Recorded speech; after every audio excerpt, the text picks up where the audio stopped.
First of all, you guys are amazing in the film. Thank you. Scary, creepy, everything that I didn't need to see. Thank you.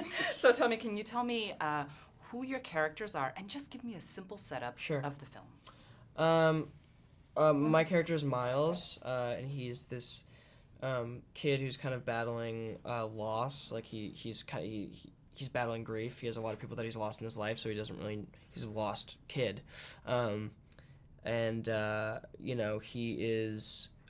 He's really unpredictable, and sometimes you don't really know if he's being affected in some other ways than some scenes he's really funny, and some scenes he's sweet, and some scenes he's really disgusting, and so it was a really fun character to play. And then my character is Flora. She's this shy, weird, super outgoing, super, loving character. I mean, you can love her in an instant. I think who really looks up to her brother. I feel like she has a lot of different emotions too. I feel like she has a lot of but me and Floria, when we were talking about the character, we were talking about, Floria thought that she thought of her perspective on how kids handle grief, and she was like, I think Flora should handle it really, she's really sad, but also at the same time she doesn't really show it. She jumps around, and she's like really, spunky, and and then when people bring it up, she gets sad. And I think that she's just a wonderful character. That's awesome. Let's talk a little bit about making the film. What was the funnest part about filming, and what was the scariest part? The most fun part about filming was just being together. Me and Brooklynn and Mackenzie, we all just the best time ever, and we just became all really good friends and kind of latched onto each other. And then the scariest part, I mean, doing the scenes were scary, but once you call cut, I mean, it's it's fun and light again, and we tried to keep it as light of a set as we could. Yeah. So it really was scary, Brooklyn, when you were filming the scenes? No. As we were filming the scenes, because you had to be in character, it was scary. It was scary to your character. You had to feel scared, but when you cut, it's it wasn't scary. They did a really good job at protecting me, so I didn't think that it was scary at all.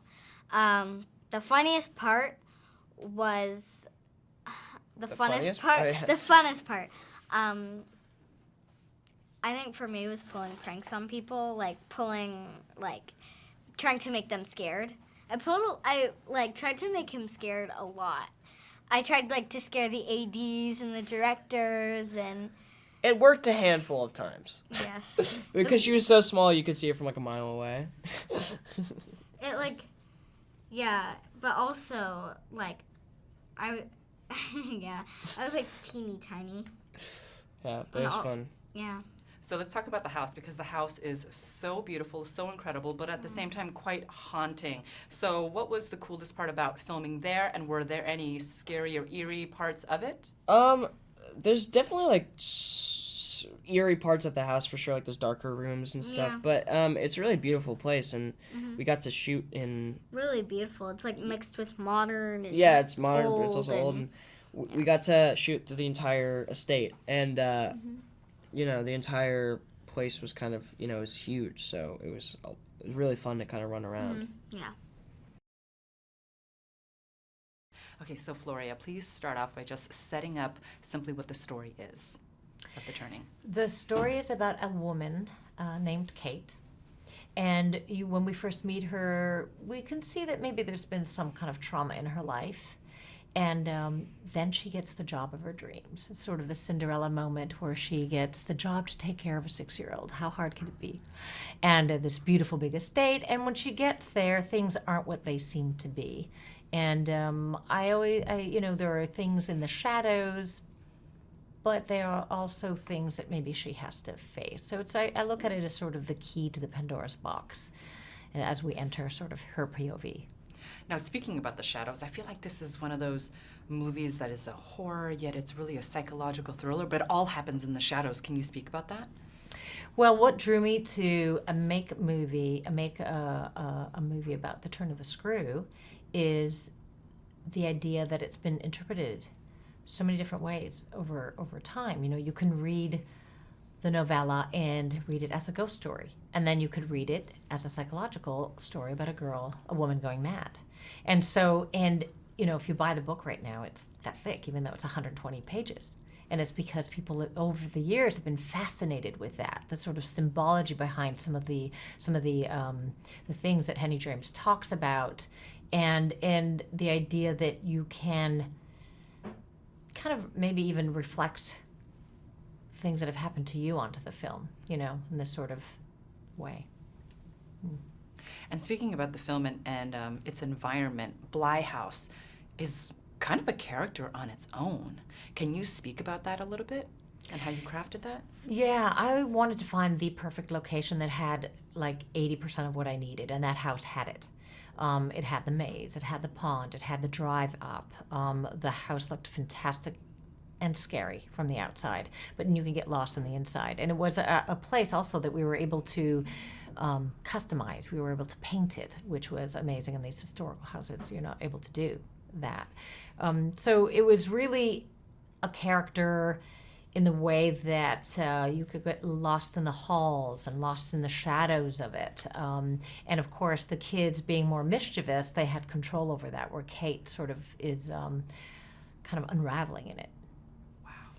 So speaking about you as a storyteller, you're such an incredible visual storyteller. Can you talk about the ways in which you made this such a visual feast on the screen? Well, I start with painting. I do watercolor painting, so I find sort of the characters through drawings and kind of, you know, shaping them that way, and then through, you know, storyboards. I do little storyboards as well, and also map out, because I'm a photographer as well, so I kind of can map out, you know, the arc of how the story unfolds. In the beginning, it's much more composed. You know, Kate's small in the frame. The environment is large. She gets engulfed, and as the film goes on, it's a little bit more claustrophobic. The camera starts going handheld, and by the end of it, we're wide and close and erratic. So, you know, things like that all kind of are layers of telling the story. I tell the story also through color. You know, like from a distance, you see Kate's room, and there's these beautiful crimson reds in the pillows and you know, as the details of the comforter. But then you get close, and they're all torn and ripped, and have this, you know, age and decay to them. So things like that. It's just all kind of parts of building the world. And I think a lot of people that are watching this film feel like you are such an incredible visual storyteller, but I also read that you did a lot of like mood boards, and you know, you did that stylized just way of translating that, and you also pulled a lot of inspiration from painters, historical Yes. painters. Can you speak about that too? Because I know a lot of people are going to be interested in how you got there visually, because again, it's so stunning.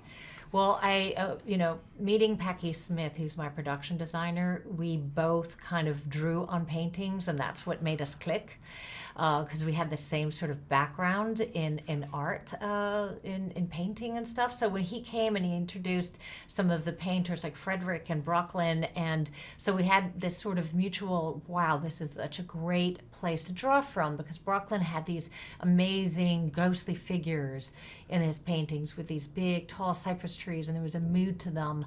And then you had these spindly trees from Frederick's work that was very kind of eerily minimal and spooky. So, and the house kind of really, they had those trees on set. We had them on the property. So we actually had one of his paintings copied and put it in Kate's room.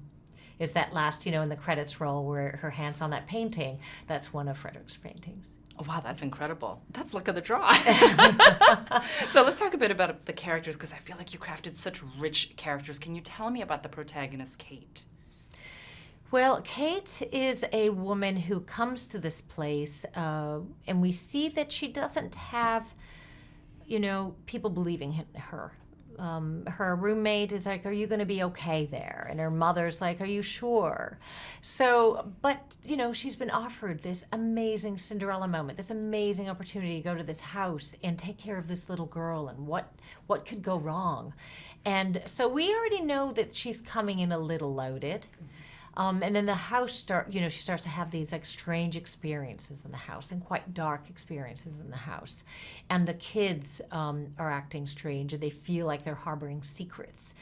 And in a way, I think that the house and the children are the key that sort of open up the Pandora box within her and reveal sort of the darkness and in Kate's psyche, That's incredible. And let's talk about Miles, because she has so many scenes where she plays with Miles, and he is described in the screenplay as this exposed wire. Can you speak about him?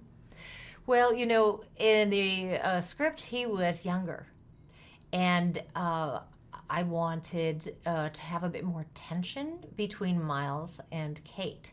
So we upped him in age, and oh, sorry. Oh, it's okay.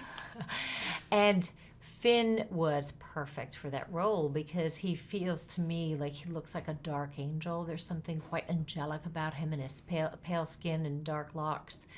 And this was a very kind of different role for him, too. So I thought, this is going to be very unexpected and a great challenge for him.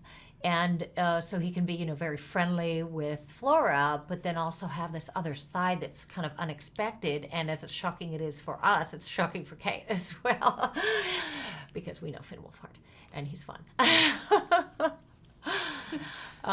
But they come as sort of unexpected moments, and there's this idea that he is navigating through sort of a handed down bad influence from Quint. There's this sort of, does Quint still have his claws into Miles? And that's the thing that Kate's character has to grapple with. Can she save the boy, or can she not? Is it too late? So this movie for me, a little bit scary, a little bit too much. Okay. So I have to ask you, what scares you as the director? You created and crafted this. What scares you? I think what scares me is not getting all the things that I need to get done in my life. I'm constantly working, constantly putting myself in situations of the unknown, sort of, the mysteries of challenges, of putting myself in situations that I've never been in.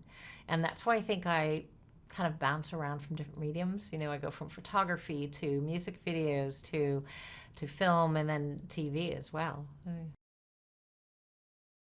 So Mackenzie, let's just start off by telling me a simple setup of the story and your character. So The Turning is an adaptation of Turn of the Screw, and it follows a governess who's hired to work in an old manor to take care of a pair of orphaned children that are also being looked after by an older nanny, but they need a live-in tutor and a homeschooler, basically. The modern version is like a nanny who teaches. And I arrive at this manor called Bly Manor in Maine, and it's very isolated, and it's gorgeous, but there's just this sense of a life once lived that isn't going on there anymore. And as soon as I enter the house, it starts to feel like something has happened there. If it's just many, many lives lived, maybe it's that, but something intuitively feels wrong about the place. Like there's some sort of secret thumping beneath the surface. And then the movie follows Kate taking care of the children, being tortured by the children, trying to figure out if what she feels she really feels, or if it's just her own trauma taking place in this foreign place. And yeah, you sort of descend on a long path towards madness with her. Maybe. Sorry. No. Speaking about this descent, it seems as if it's both like a horror story as well as a psychological thriller. Can you talk about that a bit? Yeah, I think that's maybe how it differs from some of the earlier adaptations and the novella, where we have the spirit of the novella, where it's very much a psychological story with a woman who you are forced to go along this journey with, but you don't know at the end if you can trust her or not.